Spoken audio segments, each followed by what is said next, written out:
Assalamualaikum warahmatullahi wabarakatuh. Jadi di topik beberapa hari ini itu adalah oli yang bagus adalah oli yang mahal.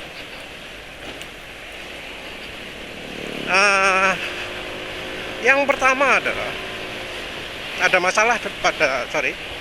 masalah pada pernyataan tersebut, karena satu, pernyataan tersebut hanya berdasarkan asumsi yang dilakukan berdasar pada bidang lain. Penulis ada dua alasan mengapa kok asumsi seperti ini tidak berlaku untuk oli mesin. Nggak berlaku. Yang pertama sih umum. Yang ngomong bahwa oli mahal itu lebih bagus, itu sudah membandingkan oli apa saja. Oli apa saja, atau sekedar asal ngomong membandingkannya antara oli bawaan motor dengan oli aftermarket yang lebih mahal. Kalau pendapatnya cuma berdasarkan oli rekomendasi, maka ya salah kesimpulannya, karena oli rekomendasi bengkel resmi, dealer resmi, pabrikan itu kualitasnya di bawah standar. Nyari yang lebih jelek dari oli rekomendasi itu susah. Penulis sekarang aja cuma nemu satu dari banyak oli yang penulis coba, cuma nemu satu. Yang lainnya karena memang yang buat sama, karena yang buat sama ya hasilnya sama. Nah, yang mereknya beda cuma satu. Apa itu? BM1. BM1 itu oli yang uji geseknya wis amit-amit hebate ya. Tapi ketika dicoba beneran di motor gak enak, gampang rusak olinya. Sama seperti oli bengkel resmi, olinya dealer resmi, olinya pabrikan. Jadi kalau yang dibandingkan adalah antara oli bengkel resmi dengan oli aftermarket yang harganya lebih mahal, ya pastilah. Jadi ambil kesimpulan, oh oli mahal itu lebih bagus. Tapi apa pernah tanya ke yang punya pengalaman sebaliknya, yaitu pakai oli lebih murah dari bengkel, dari oli rekomendasi resmi, karena tujuannya waduh larang ya, berapa 60.000 70.000 itu larang ya. Katanya MPX itu nggak bagus, yang bagus itu SPX. MPX ya masih lumayan lah, berapa itu 55.000. Yang SPX mahal ya 70. Terus akhirnya milih wis ana oli lah, golek sing murah lah, wis ngirit. Dan ya kebanyakan yang melakukan itu malah kaget, loh kok malah enak ya, daripada olinya resmi kok enakan ini ya, padahal lebih murah. Nah mereka itu ya bakal ngomong bahwa oli mahal itu jelek, yang bagus oli murah. Mau nyalahkan? Ya sama-sama salahnya lah. Karena harusnya kalau membandingkan itu ya harus yang strata murah dengan strata mahal. Kalau olinya satunya aftermarket, yang lain harus aftermarket juga. Jadi alasan pertama adalah mereka melakukan kesalahan fatal karena tidak menguji oli-oli yang murah juga. Orang tahu oli harganya 24.000, apa berani nyoba? Mereka yang sudah terlanjur berasumsi oli mahal itu bagus, apa berani mereka coba oli murah 24 ribuan? Bakal nggak berani mereka, karena dianggap wis pasti jelek. jeleknya amit-amit. Padahal nggak ada oli yang lebih jelek dari oli rekomendasi resmi dari pabrikan. Nggak ada.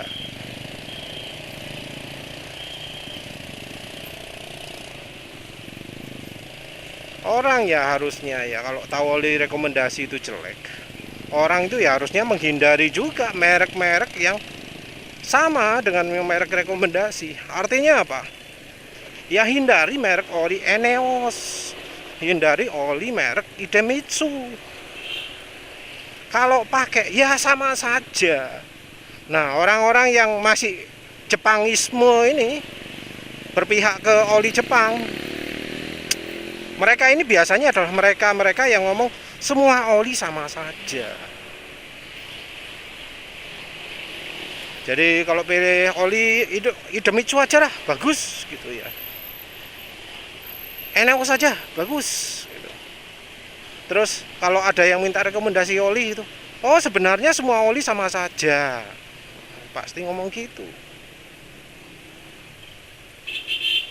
Sementara itu yang sempat merasakan merek selain merek Jepang pasti ngomong, oh oli yang mahal lebih bagus. Atau kalau yang lagi ngirit-ngirit, oh oli murah yang lebih bagus. Unik ya. Ada loh yang komentar soal itu, pemirsa. Salah satu beberapa pemirsa ya, bukan cuma satu, tapi penulis sudah lupa soalnya sudah lama sekali mereka komentarnya seperti itu.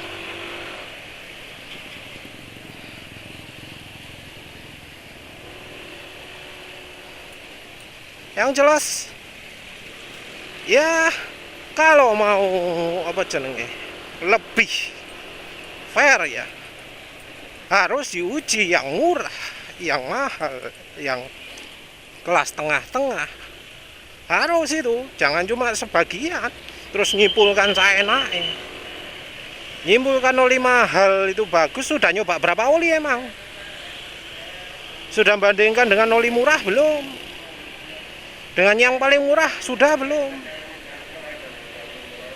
Nah kebetulan penulis ini ya ngerasakan oli yang harganya mahal, oli yang harganya paling murah, yang tengah-tengah, mulai dari yang 24.000 sampai yang 200.000.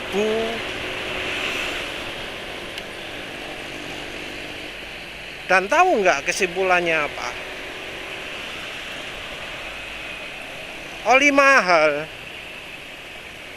nggak jaminan bagus, malah uniknya yang penulis merasa puas itu justru oli yang harganya kurang dari 50.000. Aneh ya. Tapi ya namanya cari oli murah ya, kita tetap harus memperhatikan dari pabrikan itu olinya termasuk yang paling murah atau enggak. Oleh karena itu ya kalau penulis coba oli murah, penulis cari oli yang terbaik dari pabrik tersebut. Walau sekarang ini penulis termasuk salah coba ya. Karena untuk oli 20W50-nya Evalup, yang terbaik itu adalah Molitech, bukan Evalup Geo. Tapi penulis salah. Harusnya ya, kok cobanya Evalup Molitech ya, bukan Evalup Geo. Tapi ya wis kadung sudah penulis belinya Evalup Geo. Tapi kayak oli Win, nggak ada lagi kan selain yang Win Super, Win Formula, nggak ada lagi ya. Kalau katanya ada sintetis, tapi sudah nggak keluar lagi kayaknya. Oli, oh ya mah, ya wis itu adanya itu tok wis, ada pilihan lain.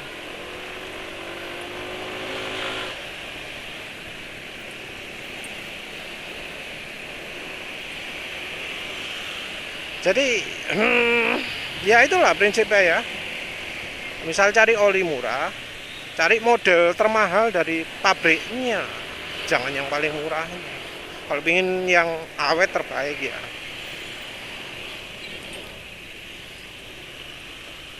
Cuma memang ada beberapa pengecualian, seperti misalnya Pertamina. Pertamina itu punya oli spesial. Spesial apa? Mesran. Mesran ini oli spesial karena apa? Ia merupakan oli grup 1, grup paling rendah di grup oli mineral, satu-satunya di dunia. Kayaknya seperti itu. Jadi di dunia sudah nggak ada lagi oli grup 1 karena ya pabrikannya sudah upgrade semua, sudah nggak punya kilang minyak yang produksi oli grup 1. Sudah beralih ke grup 2 semua. Grup 1 nggak laku. Jadi oli mesran itu kan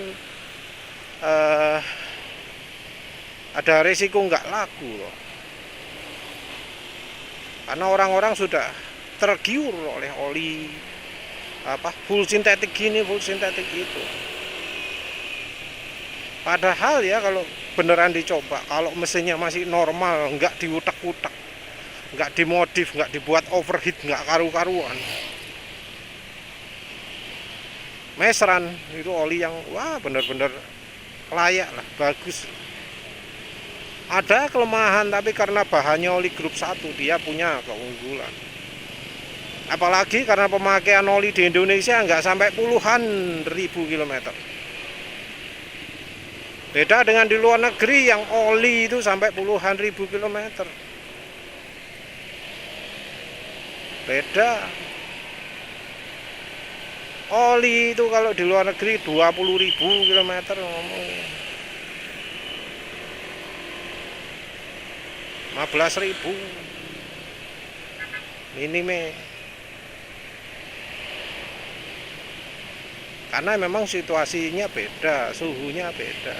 Indonesia ini termasuk panas, oli nggak bisa awet. Karena umurnya yang pendek ini, ya oli mineral grup 1 jadi unggul karena dia memberikan daya pelarutan yang baik, dia memberikan film strength yang baik. Dua-duanya ini membuat oli lebih tahan lama di situasi ekstrim seperti Indonesia. Jadinya oli yang paling murah dari Pertamina mesran ya, mesran SAE 40, mesran super, mesran Meditran S gitu ya. Mesran ini entah termasuk atau enggak, itu malah lebih baik daripada kelas atasnya seperti Enduro, seperti Prima XP, seperti mana? Oh udah ya itu ya. Bahkan termasuk beberapa Spastron ya.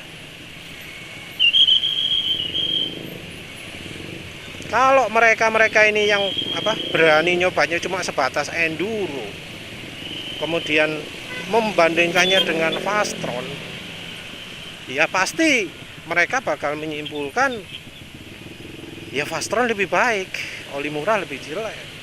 Tapi kalau mereka ini sempat ngerasakan mesran SAE 40, pendapatnya akan berubah.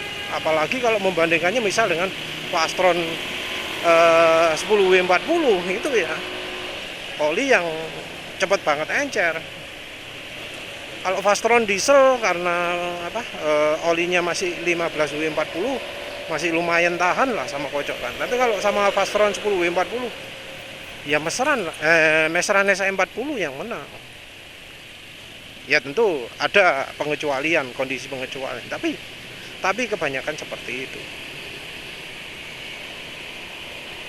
Nah, itu kembali lagi ke problem ke pertanyaan awal.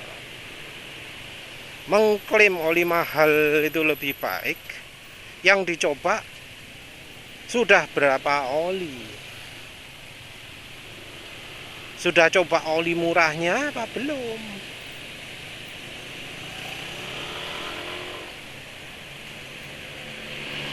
Seperti itu loh ya. Tapi ya tetap ada istilahnya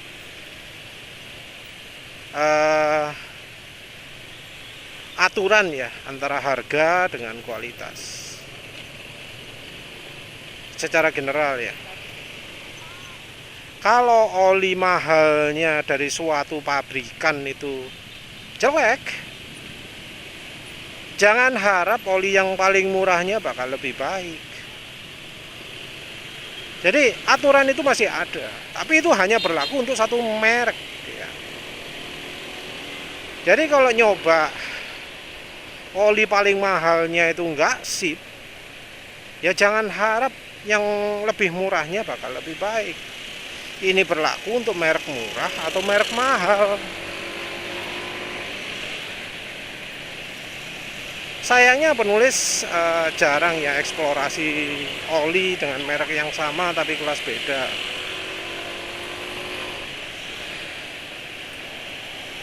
Yang sering penulis bandingkan ya antara PCMO dengan Jaso MB dengan Jaso MA. Penulis sudah pernah nyoba Fastron 10W40. Wah, mengecewakan. Nah, kalau coba Enduro Matic V 10W40 kira-kira bagus atau enggak? Ya enggak lah ya. Ya enggak lah ya.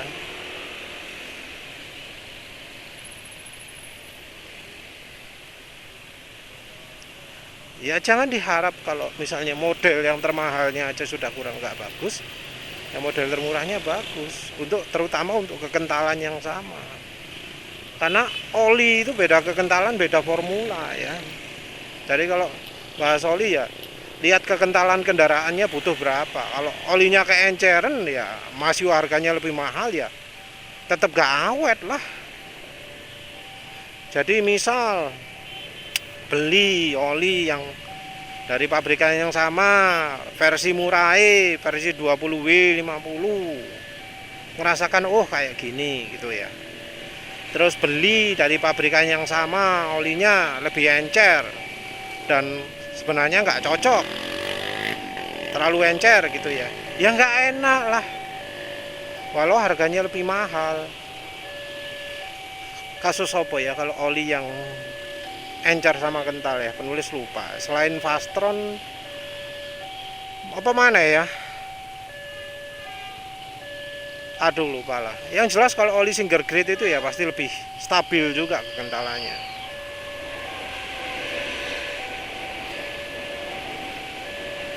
Nah intinya itu ya, loh ya,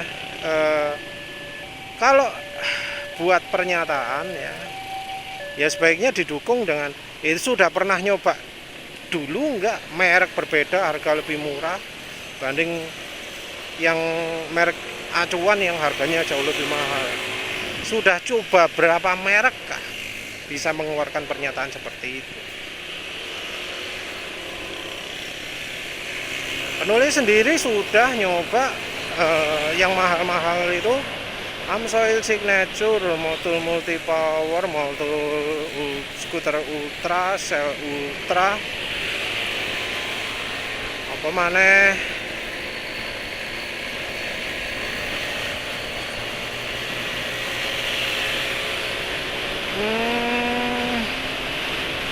Apa ya?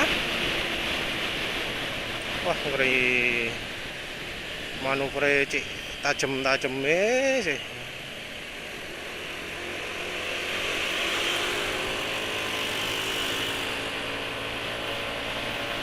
Apalagi ya yang lain-lain belum, seperti Redline, seperti Fastron fully sintetik, terus Ravenol iya Ravenol.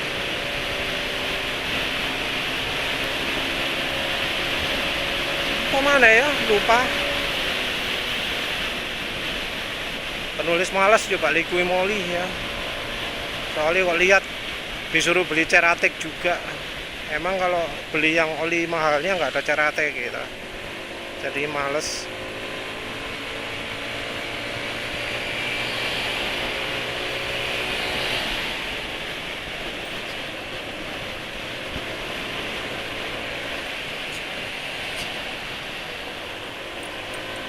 Pemana ya, yang jelas ya, kalau oli tengah-tengah itu kualitasnya juga biasanya nggak bagus.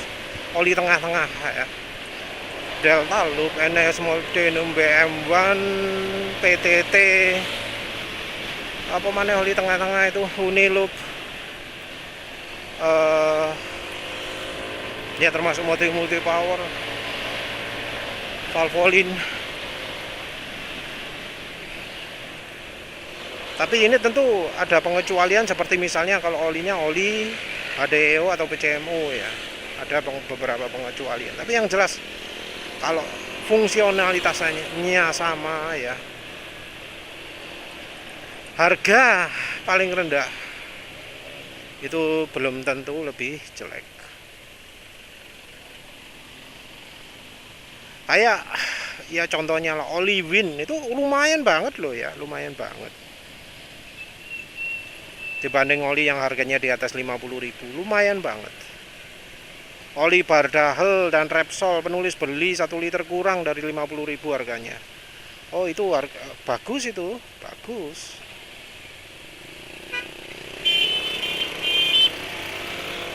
Bagus.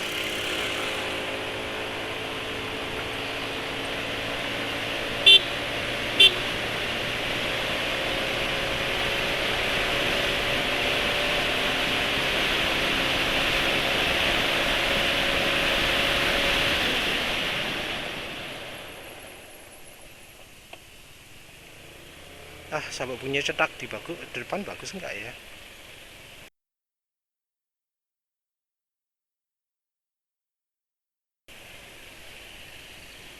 Nah disuruh belok.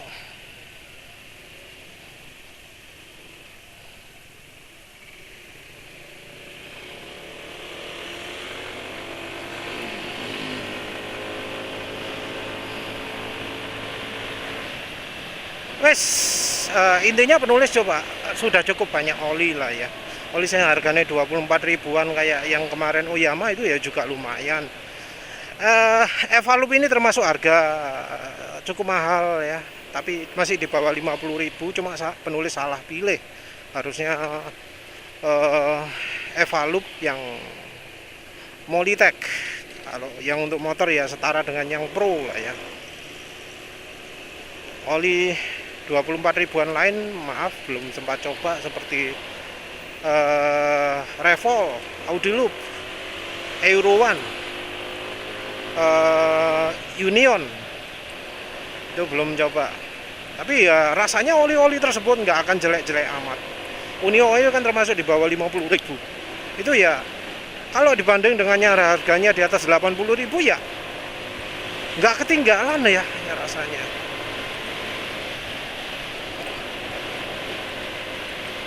Kalau misalnya ada yang merasa nggak setuju ya silakan sebut oli murahnya berapa. Sudah nyoba nggak oli-oli murah yang penulis anggap bagus? Itulah, coba dulu.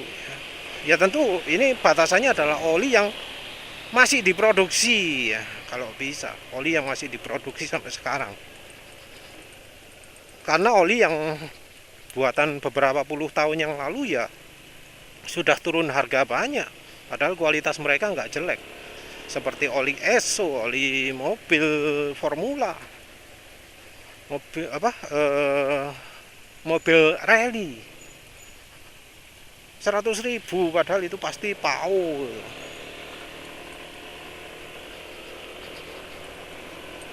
Oli apa maneh itu loh, yang oli lama yang sintetik itu bagus-bagus, tapi harganya terjangkau banget ya. Cuma sayang penulis sekarang fokusnya bukan oli lama. Kalau untuk motor penulis sendiri ya pingin juga kalau harganya lumayan, tapi sementara ini penulis masih menganggap Meseran SA40 sudah lebih dari cukup. Apalagi setelah kenal aditif pakai oli samping, pakai minyak goreng atau pakai frying pan. Dan alasan kedua, alasan pertama tuh ya pembahasan. Kalau alasan kedua pendek. Pernah tahu harga oli turun nggak? Ya, pernah tahu harga oli turun nggak? Nggak pernah kan? harga pasti naik. Wah, dari tadi kok butuh ngerem ekstrim terus ya. Ya, apa pernah dengar harga resminya oli itu turun? Gak pernah. Padahal ya, bahan mereka sudah bukan sintetik lagi, tapi mereka masih ngaku sintetik, full sintetik, bahkan wani ngomong gitu. Padahal bahan mereka nggak ada paunya, nggak ada grup 3-nya. Jadi kalau zamannya sidang antara mobil One, antara Exxon Mobil dan Castrol, itu ada perdebatan bahwa ya oli grup 3 itu layak disebut sintetik. Tapi sekarang mereka menggunakan istilah full sintetik ke bahkan oli hydrotreated. Hydrotreated itu bahan grup 2 yang secara kualitas, secara kemampuan di bawahnya oli grup 3, di bawahnya hydrocracked. Ada keunggulannya tapi nggak banyak. Nggak seperti kalau oli grup 1 versus oli grup 3. Bedanya ekstrim. Kalau untuk jangka panjang lebih awet yang hydrocracked, tapi oli grup 1 punya daya pelarutan lebih baik, punya film strength lebih baik. Kalau yang grup 2 nanggung, sifatnya lebih dekat ke grup 3 tapi nggak sebaik grup 3, nanggung. Nah, sekarang ini oli itu sudah nggak PAO lagi, bukan bahan PAO, tapi harganya kok sama. Penulis lihat yang safety data sheet, safety data sheet oli Amsoil Signature yang versi tahun berapa? Sebelum tahun 2020. Penulis sempat dalam, mungkin 2019 ya. Penulis dari website penjual Amsoil resminya ya. Penulis dapat bisa download safety data sheet, ada keterangannya. Keterangan bahwa ada DC nih di bahan olinya, ono PAO nih. Tapi kemudian di akhir-akhir ini di tahun sekarang ini lah 2022, penulis coba download lagi, loh kok nggak ada sama sekali sebutannya DC nih, hilang.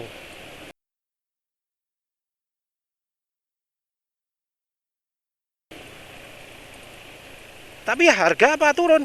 Enggak. Jadi bahan di downgrade, harga olinya nggak turun. Itu masalahnya.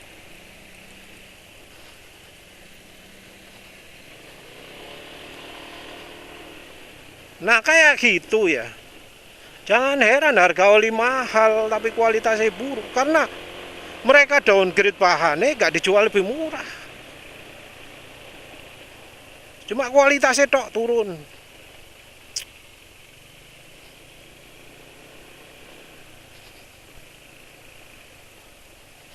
Wes kayak printer apa mana?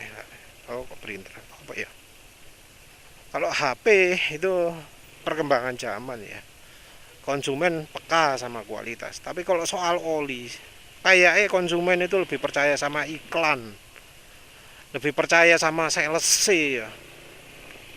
Jadi walau kualitas turun, orang masih berpikir bagus. Padahal kalau yang pemilik yang jeli, dia akan merasakan perbedaan kualitas.